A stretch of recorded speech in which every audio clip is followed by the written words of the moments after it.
প্রবাসীরা নিজস্ব ব্যাংক হিসাবে রেমিট্যান্স পাঠাতে পারবেন, পরিচালনার নীতিমালা শিথিল। বিস্তারিত জানতে ভিডিওটির শেষ পর্যন্ত দেখুন। দেশের ব্যাংকগুলোতে প্রবাসীদের নামে খোলা টাকা হিসাব বা নন রেসিডেন্ট টাকা অ্যাকাউন্ট, নিটা অ্যাকাউন্ট পরিচালনার নীতিমালা শিথিল করেছে বাংলাদেশ ব্যাংক। এখন থেকে প্রবাসীদের সংশ্লিষ্ট সুবিধাভোগী এই হিসাব পরিচালনা করতে পারবেন।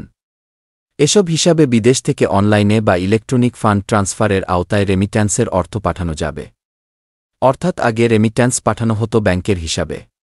এখন প্রবাসীরা সরাসরি তাদের নিজস্ব ব্যাংক হিসাবেই রেমিট্যান্সের অর্থ পাঠাতে পারবেন। এ বিষয়ে মঙ্গলবার কেন্দ্রীয় ব্যাংক থেকে একটি সার্কুলার জারি করে বাণিজ্যিক ব্যাংকগুলোর প্রধান নির্বাহীদের কাছে পাঠানো হয়েছে। এ বিষয়টি অবিলম্বে কার্যকর হবে এবং এটি সংশ্লিষ্ট গ্রাহকদের জানানোর জন্য ব্যাংকগুলোকে নির্দেশ দিয়েছে কেন্দ্রীয় ব্যাংক। সূত্র জানায়, ব্যাংক চ্যানেলে রেমিট্যান্স পাঠানোর প্রক্রিয়া সহজ ও উৎসাহিত করতে এ পদক্ষেপ নেওয়া হয়েছে। ফলে প্রবাসীদের রেমিট্যান্স পাঠানোর প্রক্রিয়া আরও সহজ হবে। বর্তমানে প্রবাসীদের রেমিট্যান্স পাঠাতে হলে বিদেশে সংশ্লিষ্ট ব্যাংক বা এক্সচেঞ্জ হাউজে গিয়ে জমা দিতে হয়। তারা রেমিট্যান্সের অর্থ সংশ্লিষ্ট ব্যাংকের হিসাবে জমা করে। ব্যাংক তা গ্রাহকের হিসাবে জমা করলে গ্রাহকের সুবিধাভোগী তা তুলতে পারে। এই প্রক্রিয়ায় ৩ থেকে ৭ কার্যদিবস চলে যায়। নতুন নিয়মে প্রবাসীরা বিদেশ থেকে দেশের ব্যাংকগুলোতে থাকা তাদের ব্যাংক হিসাবে অনলাইন বা ইলেকট্রনিক ফান্ড ট্রান্সফারের মাধ্যমে স্থানান্তর করতে পারবে।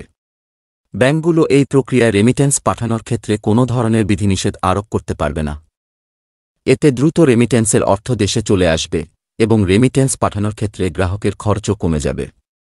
প্রবাসীরা রেমিট্যান্স পাঠানোর জন্য non resident foreign currency account NFCD খুলে তাতে সরাসরি বৈদেশিক মুদ্রা পাঠাতে পারেন।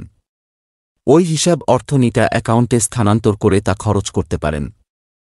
এখন থেকে প্রবাসীরা সরাসরি নিটা অ্যাকাউন্টেই রেমিট্যান্সের অর্থ স্থানান্তর করতে পারবেন।